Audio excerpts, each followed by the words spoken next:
Be the Good is all about people doing good in the world while following their passions. Good for their own souls and for others. I'm Kate Cherichello, and welcome to today's episode. If you are enjoying these stories, please subscribe and leave a review on Apple Podcasts. It would mean so much. You can also join our Facebook community under the group title, Be the Good with Kate Cherichello. Let's spread a little more goodness in the world. Welcome back to Be the Good with Kate. Today's guest is Liesl Ulrich-Verderber, and she is on a mission for good indeed. She is such an intriguing individual, CEO of global media company called Ever Widening Circles, focusing on good news only. She's the creator of the Conspiracy of Goodness Network, quote, the first ever networking platform for making the world a better place. I'm obsessed, obviously. She's also creator of education site EWCed. I hope I say that right. And Amazing World Media. There is so much more you need to hear, but I will let her tell you. But you can obviously see why I absolutely had to chat with Liesl once I came across what she's doing. I'm just so grateful that you were willing. Thanks so much for being here, Liesl. Yeah, thank you so much for having me. I'm so excited to be on. And she's coming today from Slovenia. So I'm also looking forward to hearing more about this. Yes. The adventures living abroad this year for sure. Oh my goodness. Well, first then just who are you and what do you do in your own words? Yeah, so I'm Liesl Ulrich-Verderber. I am the CEO of Ever Widening Circles, soon to be the Goodness Exchange. We're doing a rebrand here at the beginning of December. And we're on a mission to change the negative dialogue about our time. So for the past 7 years, we have written about stories of people who are doing extraordinary things across the globe that are solving the world's real big problems. So we kind of differentiate ourselves a little bit from like regular good news, that we're not just giving you sort of fluffy like boy rescues puppy kind of stuff, but more like, here are the people who are actually making a difference in when it comes to stopping the rainforests being on fire. Or here are the people who are actually going and making tangible impacts on the issues of global warming or of pollution or of our plastic issues, all these big, scary things that we see in the news.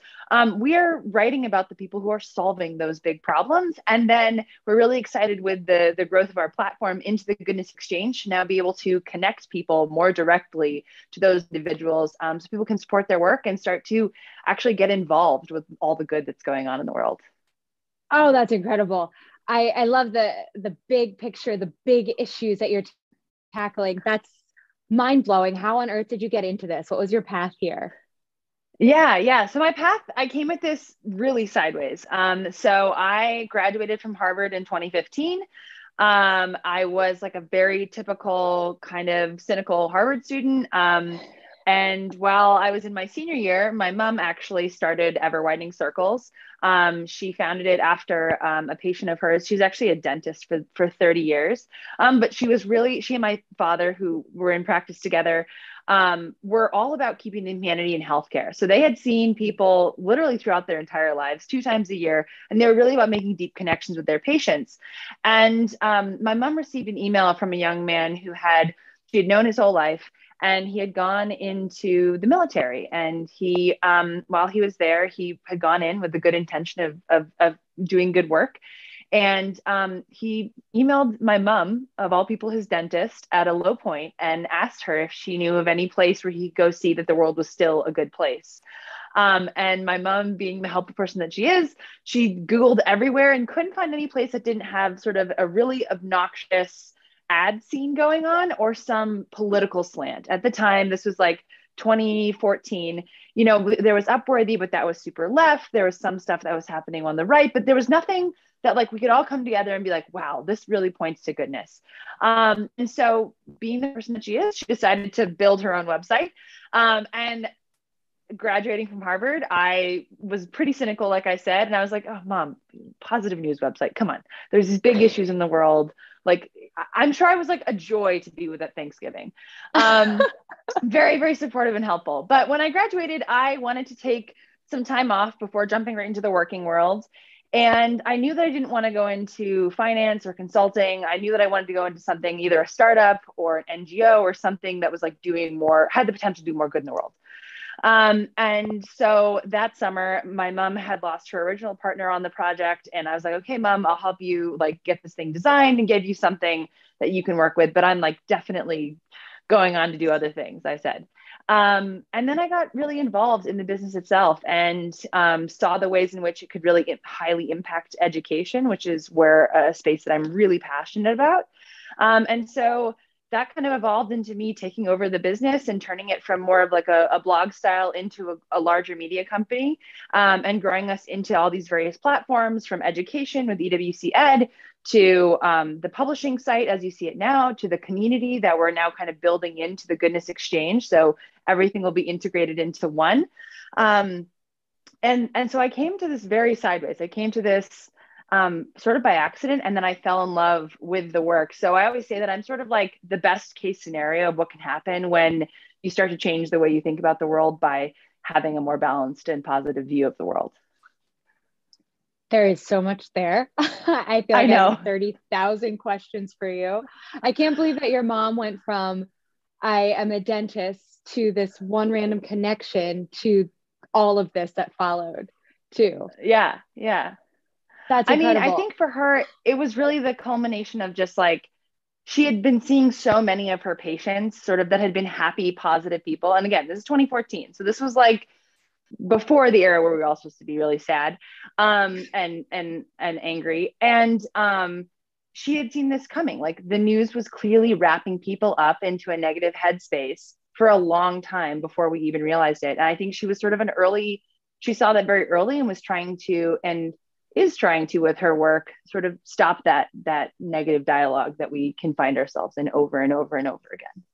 It's like, and it's so easy to get into that spiral. I mean, that's why I started this too, is just because it's just constant, the negativity everywhere. So we need more people like you and your mom and all of this. And I have a side question. How did you decide to go from it being more blog based to being a media company?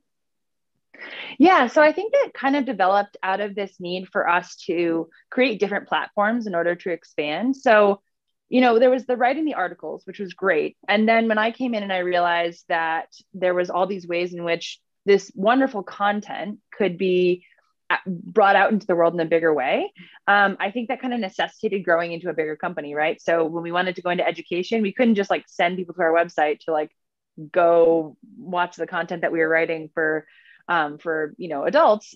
We would need to write a version for like 6th to 12th graders, right? So that necessitated building out its own platform. And then when we wanted to go into healthcare, we had to build out our own platform there. So it kind of became this thing of like, we needed, and my background is in design. And so to me, it was really important that we design solutions for these different groups that really needed our work, because it's very difficult to just go and be like, you need goodness. But if you can show people how that goodness can work within the systems that they already have, you give them such a leg up in being able to implement the ideas that you have. Excellent. And Liesl, how has the whole, like everything you've been working on changed during the pandemic? I know you have changed locations. I know that it's grown more, the company. Can you tell a little bit more about how these last now almost 2 years have shifted, and maybe even some things for the better that may have come out of it too? Yeah, I think one of the things that was really incredible when the pandemic started was we saw this huge influx in people using the internet. Like our numbers just went absolutely up. And it was wonderful because it was clear that people were still looking for positivity and connection, even when there was this like start of lockdown. And then another beautiful thing that happened as well was then we saw people at a point like going off the internet. So I know it seems weird that I'm like an internet person who's like, oh my gosh, how wonderful that people are going off the internet. But it was interesting to see this ebb and flow. And we see it every year. It's very interesting in the summer, like people don't use the internet as much. It's sort of this beautiful thing happens, unlikely but beautiful, that we've watched every year. And so we could watch people kind of go out. Like there was this tipping point at which we all were like sick of watching the birds from inside our house, and like we all went outside to go look at the birds. So it was kind of just this wonderful thing of like people were looking for like meaningful connection, not just, you know, like one hit good stories. They were looking for depth. And then we could see that people were also then finally finding ways to involve themselves in nature and see the world in broader terms and move off the internet. So that was kind of interesting. But, on a personal level, I think we learned two things. One, we had been a company that had an office that, we went to every day, and we discovered that we could do everything remote, which is incredible. It opened up opportunities, like me moving to Slovenia with my partner. And I think we also learned as a company that we learned why people were kind of hungry for our content. I think we learned and discovered that there's this wonderful group of people like yourself who they still think it's a good world, even though everything says to the contrary. And that there's this sort of community of people out there that just, we all need each other. We're just sitting out there being like, wait, I'm a nurse, or I'm a teacher, and I have to know the world is good to make my work meaningful. And so I want to be around other people that can support that view of the world. And so that's how we built the Conspiracy of Goodness Network, was because all of these people were kind of stranded out there. You go to a dinner party, when we had dinner parties, and maybe as we have them now, and you're sitting there with your glass of wine and your brioche toast or whatever thing you have on bread. And everybody else is well, did you see how terrible this is, how terrible that is? And then you're the one at the party who's but wait, it is good, right? I'm not the only one that thinks that something good is happening in the world. My neighbor is really nice to me. The little kid brought me baked goods. I think that there's a bigger community of people out there in the world that see goodness, that believe in goodness. And that's, I think, what we've discovered is our niche in the world, is supporting those people, because we're all out there. And I think we're yelling in our own communities. We're doing incredible work in our own communities. And we need a place to come together, because it doesn't exist very well in the natural world. So that was an incredible thing that we learned in this past year, and that I learned in this past year, that everyone is out there, and that the internet is such a wonderful place to find each other. Amazing. And that goodness breeds more goodness and spreads in all the good ways. Exactly.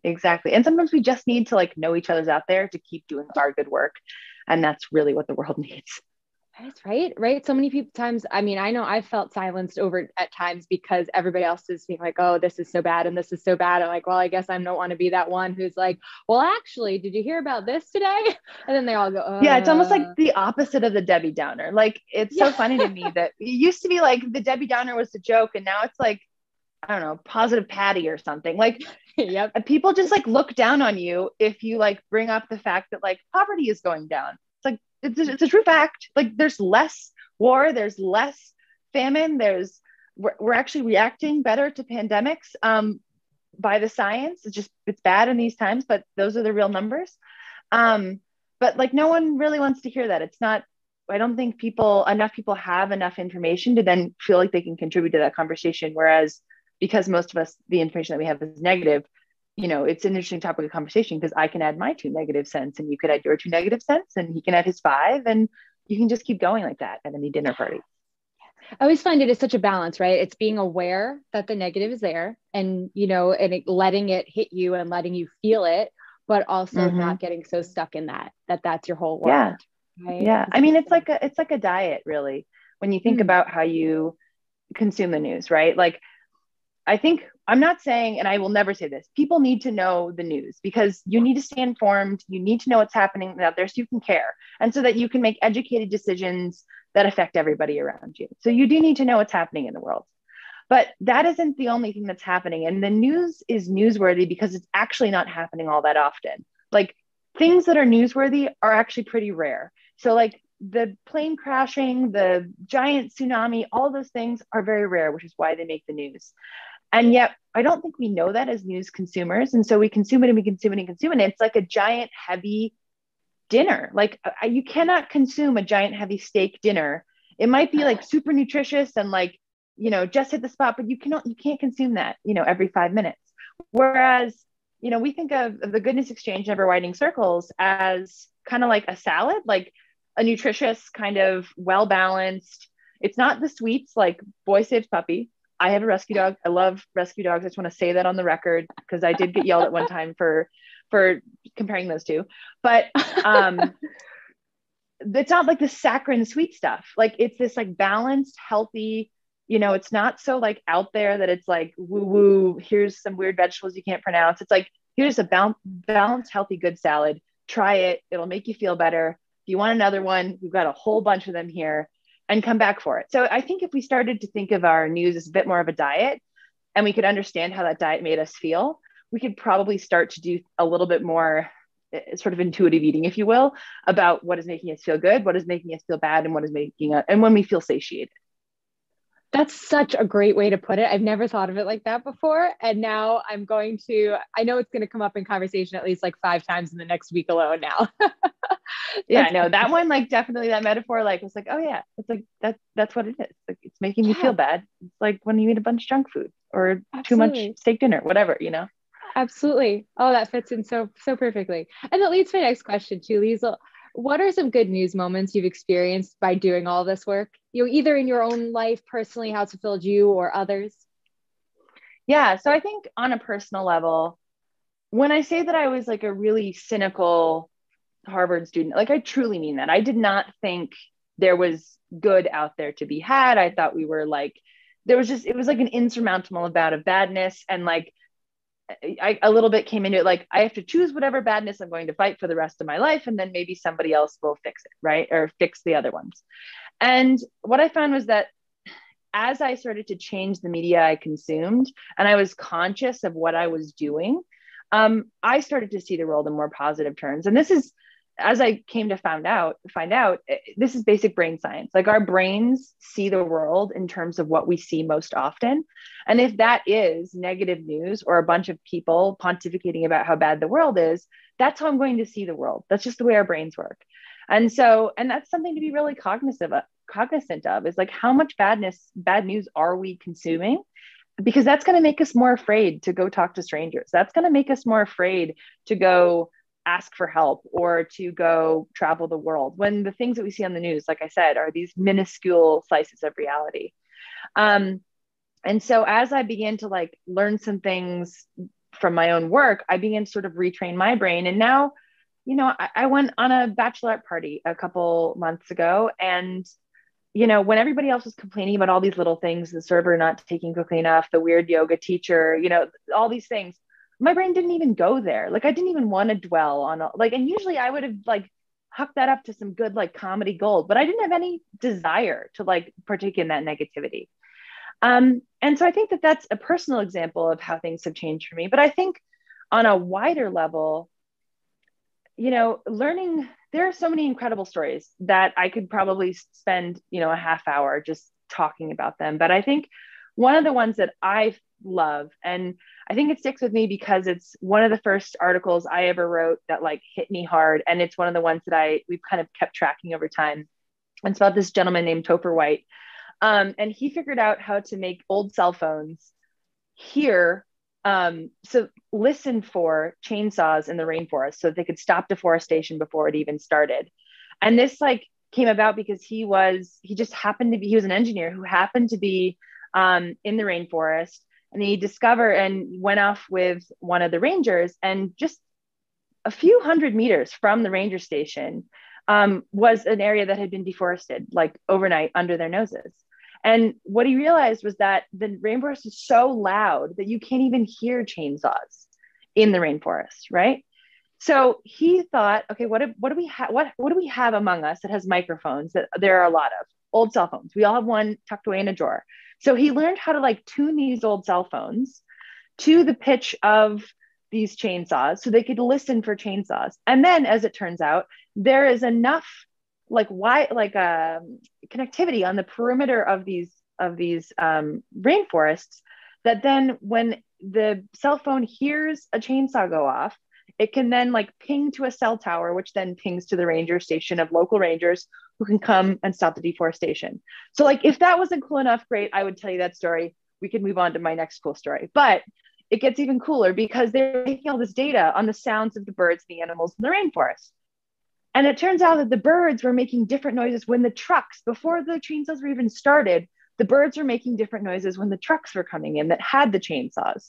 So now they've trained those cell phones to listen for the trucks rolling in so they can stop and know where the trucks are by what the birds are singing and stop the deforestation before the trucks even hit the part of the rainforest that's going to be deforested. So you save all of the trees this way. And this can be implemented all around the world because there's enough connectivity across the globe for this to happen. And if you save these patches of rainforest, it's like taking hundreds of thousands of cars off the road because it can sequester the carbon. So it's this incredible tale of like a person seeing a problem, finding a creative solution with stuff that we already have, and then using technology to like create even better and better and better solutions, and then put them in the hands of local people to like make this community, this a part of the community, and then actually make tangible change. I think it's my favorite story because it's the perfect recipe for how we can make big, large scale global change on problems that we thought were completely intractable. That's wild. Isn't it? And I also grew up in like the era when like I cared, like that was all we could talk about was the deforestation of the rainforest. So like as a rainforest nerd, like certified since 4th grade, that one, it just blows my mind. Oh my gosh. And, you know, so often I think we associate technology as like negative, especially for natural resources. And look at how it all tied together because of one guy. Yeah. Who just happened to be in the right place at the right time and realized that the reason why rangers couldn't stop deforestation was not because they didn't have enough people, not because they didn't have enough guns, not because they didn't have enough resources, because they couldn't hear the chainsaws. And hundreds of thousands of cars off the road. Yeah. Wow. Oh my gosh. All right. Mind is blown. Yeah. I could listen to stories all day here. Wow. If that's just one of them, that's unbelievable. Yeah. That one's I'm my so favorite. excited to read more of them on the website too, because they're all still there, correct? Yes, they are. Yes. Great. Excellent. And do you have, Liesl, any quotes or mantras that you find yourself saying a lot? Hint, I may have seen it on your website already, but to tell everybody else. Yeah, I think my favorite mantra is laughter is the shortest distance between two people, by Victor Borge. That one is definitely my favorite. It used to be the quote that I would end all of my articles with because I think it's such an important cultural touchstone, and I am such an internationally minded person. And then I sign off all of my articles with "Stay beautiful and keep laughing," which I think is sort of the rendition of that, because I think we all have a beauty, not like a physical beauty. I don't mean that. I mean like a soulful beauty.